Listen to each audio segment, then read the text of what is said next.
Eu gostaria de fazer uma pequena introdução para a gente passar para o Evangelho, que eu acho que pode ajudar a entender a festa de hoje. Claro, você já tem uma experiência, você tem informações, mas eu faria uma pergunta que ajuda a entender os símbolos, a linguagem que a gente usa nesse momento no Brasil, na liturgia do coração de Jesus, que tem uma história e tem um caminho, né? A pergunta que eu faria, e eu faço para mim, nós que somos deonianos, ministros, vocês também podem fazer a mesma pergunta. Quando a gente recorda o coração de Jesus, o celebra, né, o contempla, ouve dele, aprende dele, isso é uma devoção? Ou isso é uma espiritualidade?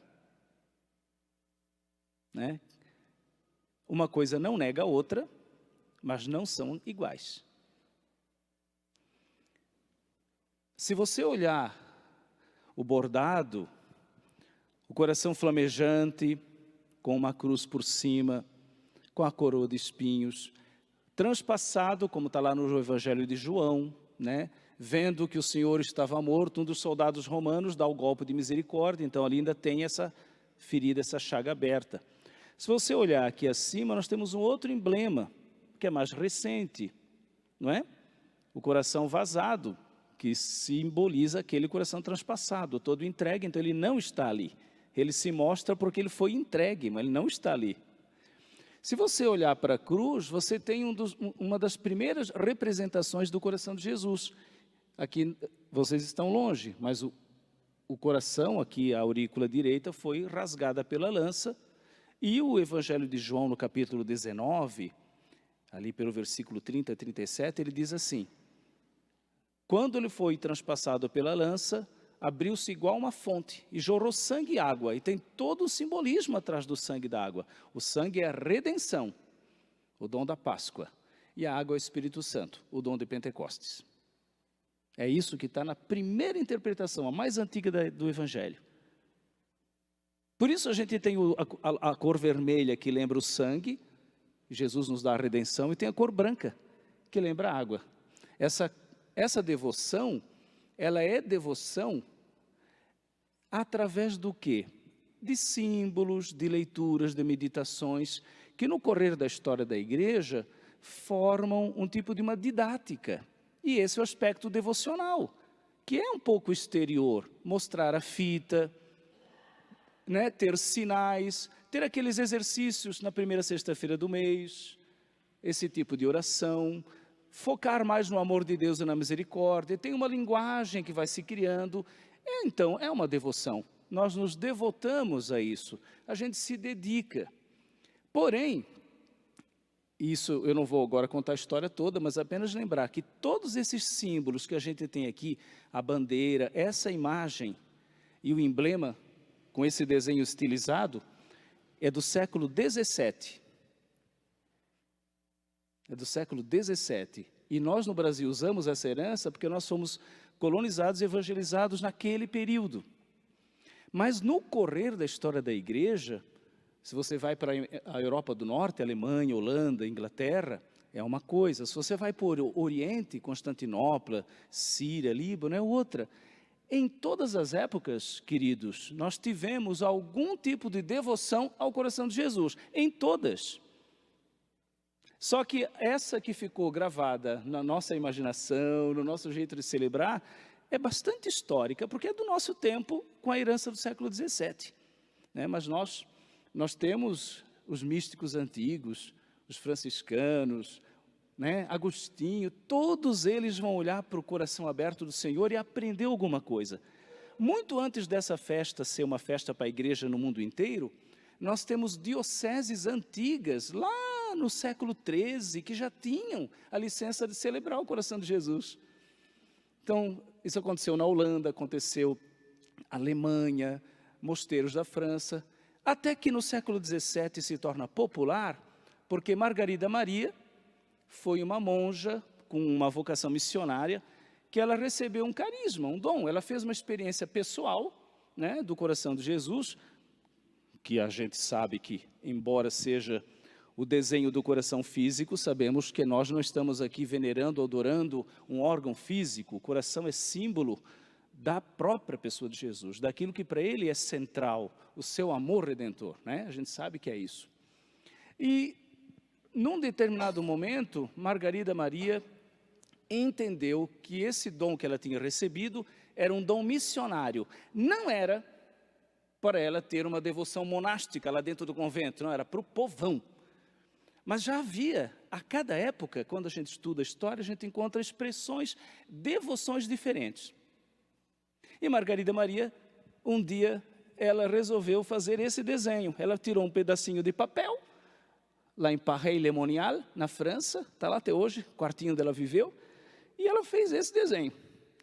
Mas, para ser mais exato, ela fez o desenho que os membros do apostolado têm na fita. Esse ali, ela desenhou num papel quase desse tamanhinho. E ela guardou num livrinho de oração. O apostolado da oração ele já existia. E ele não é uma fundação nossa dos deonianos. Nós viemos de uma outra fonte. Nós viemos do Evangelho de João, com outros místicos. O Padre Deon era francês. Mas como o Padre Deon era francês, ele conheceu também Margarida Maria. O interessante é que o apostolado da oração, olha o nome, apostolado da oração, existia há muito tempo. Era um movimento dos jesuítas jovens, fundados por Santo Inácio, para animar a vida missionária. Como eles não podiam ir jovenzinhos para a missão, eles rezavam na intenção da missão, então se chamava apostolado da oração. E o padroeiro era São Francisco Xavier, aquele missionário jesuíta famoso, né, que está sepultado na Índia. Acontece que, quando Margarida Maria teve aquela experiência do coração e começou essa devoção, que é o que a gente tem agora, essas imagens, a bandeira, foi a partir dela que criou, no ano 1670 para cá, até 1700. O que aconteceu? Um jesuíta chamado Cláudio de la Colombière, é um teólogo jesuíta famosíssimo. Todo mundo na Europa requisitava o cara, cátedras de universidade, cortes, o Vaticano, um teólogo famoso. De repente, o superior é uma encrenca, né? Quando que o superior é uma encrenca? Quando mostra a vontade de Deus e a gente ainda não entende. Claro, estou brincando que o superior deve ser uma encrenca, ele ser superior, né? De alguma congregação, porque encrenca somos nós para o superior, coitado. Estou brincando, mas de fato, o que aconteceu é que o superior disse assim, Cláudio, vai para essa cidadezinha da França, para Paray-le-Monial, e você vai ter que ser orientador espiritual de uma tal Margarida Maria, não sei do que. O coitado puxou o tapete dele. Mas o Cláudio de la Colombière, muito obediente, disse assim, se o meu superior me pede para deixar tudo, a carreira, a universidade, as assessorias, falando na linguagem de hoje, mas era isso que ele fazia, né? Inclusive, os reis procuravam ele para conselheiro das cortes. Na época ainda tinha muita monarquia na Europa, não é como agora, né? A Betinha morreu, está lá o Charles. Mas na época todo mundo tinha um rei. O Cláudio foi. O Cláudio de la Colombière, com todo o seu currículo, estava lá, de orientador espiritual de uma freirinha anônima que ninguém sabia, que também era complicada. O que a superiora dela ia fazer com aquele monte de visão? E coração de Jesus para cá, coração de Jesus para lá, não era tradição litúrgica ainda de todo mundo, era só de alguns lugares. O Cláudio entendeu a experiência dela. Um grande teólogo, um homem de discernimento, não só entendeu, como escreveu, organizou, publicou, pediu licença para a igreja, e um pouco antes a igreja começou a organizar a missa, essas orações do coração de Jesus, os ofícios. Por quê? Na época, ainda bem que aqui ninguém lembra, né? Está todo mundo bem mais jovem, mas na época do século XVII até o XIX, nós tivemos na igreja um movimento muito ruim, de uma espiritualidade muito ruim, do medo de Deus. Se chamava jansenismo. Claro que também tinha virtudes. Um tal de Jansen, ou Jansênio, Jansen, um holandês meio alemão, não era a intenção dele, a meu ver, mas ele criou um tipo de devoção do medo. Então as pessoas se sentiam derrotadas pelo pecado, Deus não amava, não perdoava, tinham medo, começava a deixar os sacramentos, ninguém mais comungava, e se falava de um Deus irado, de condenação, era horrível, era um clima pesado de tribunal, a igreja virou um tribunal. E isso se espalhou no meio do povo, e a pregação não dava conta, a catequese não dava conta. E o Cláudio de la Colombière, um grande jesuíta, teólogo, disse assim, essa freirinha aqui não sabe, mas Deus está usando dela como remédio.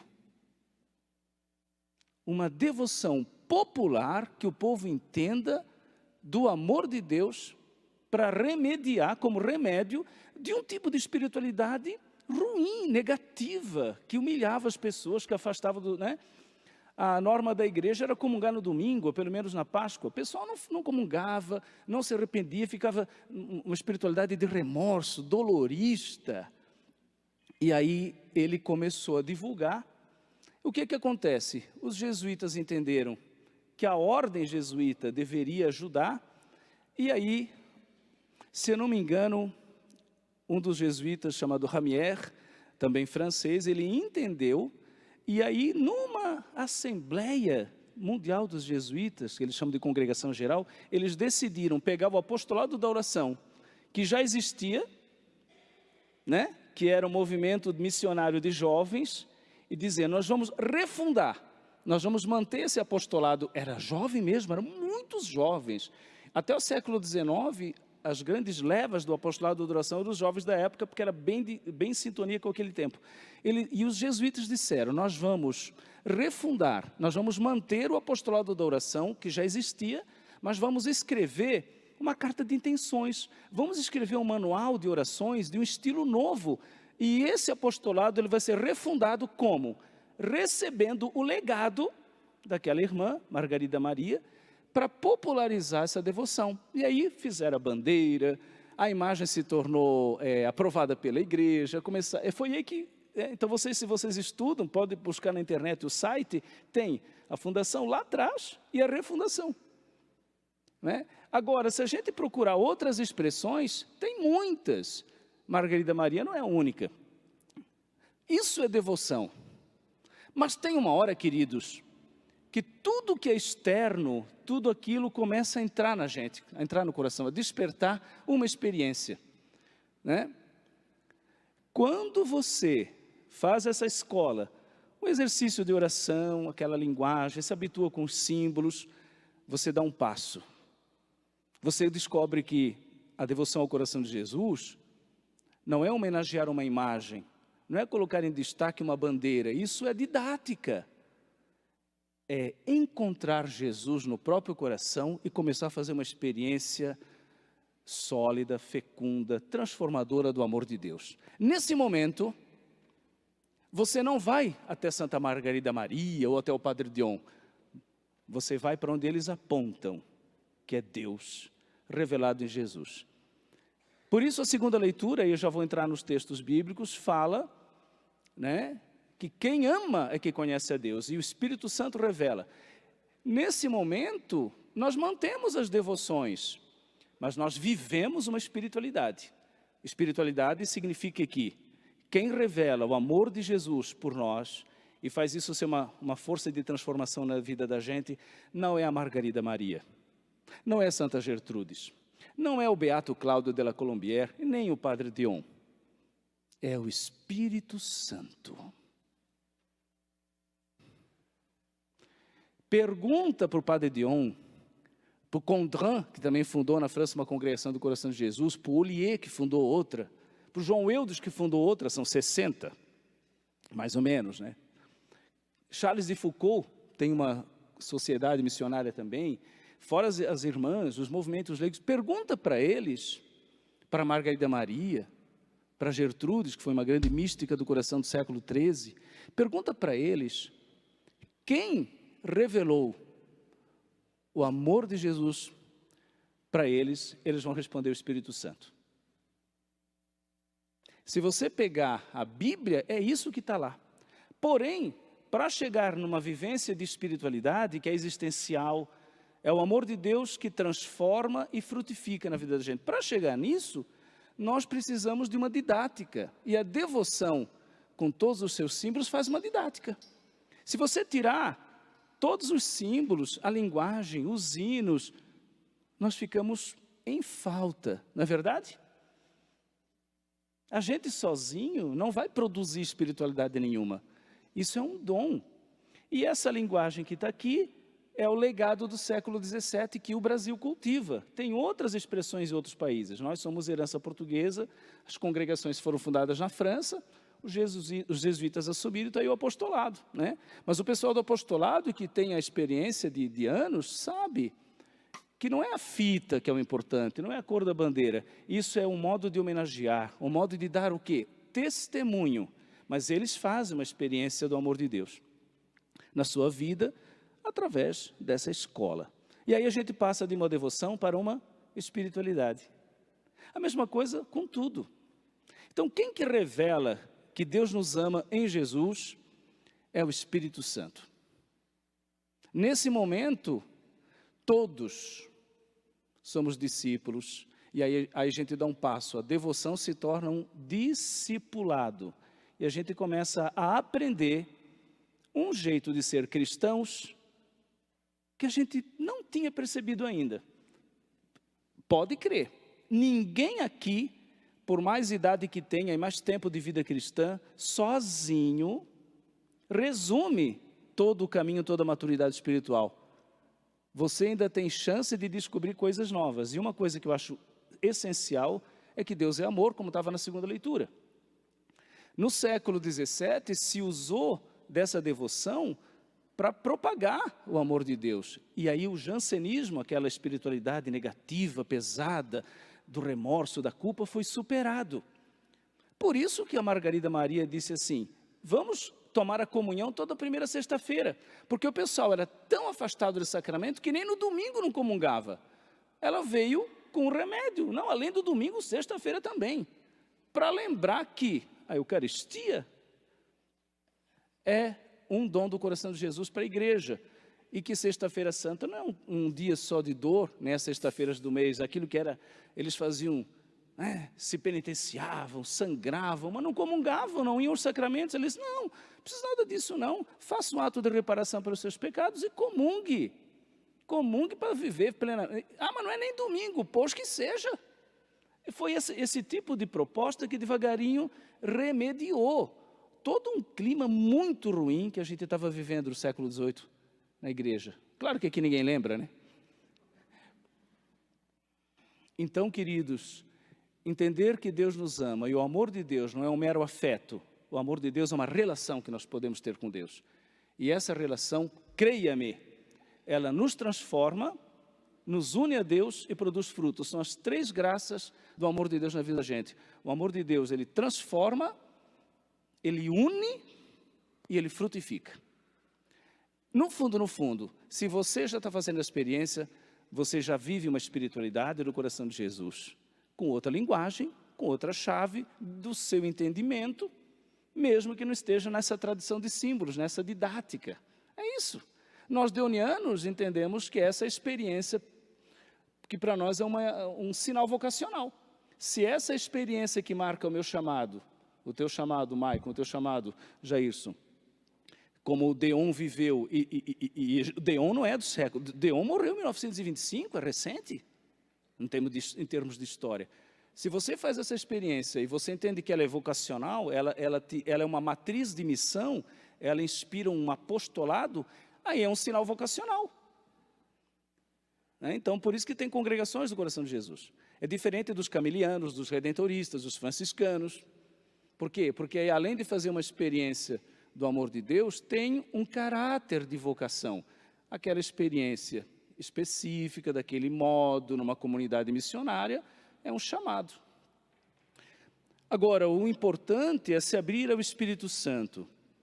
Quem que falou a Deon? Quem que falou a Margarida Maria? Quem falou ao Cláudio de la Colombière? Foi o Espírito Santo.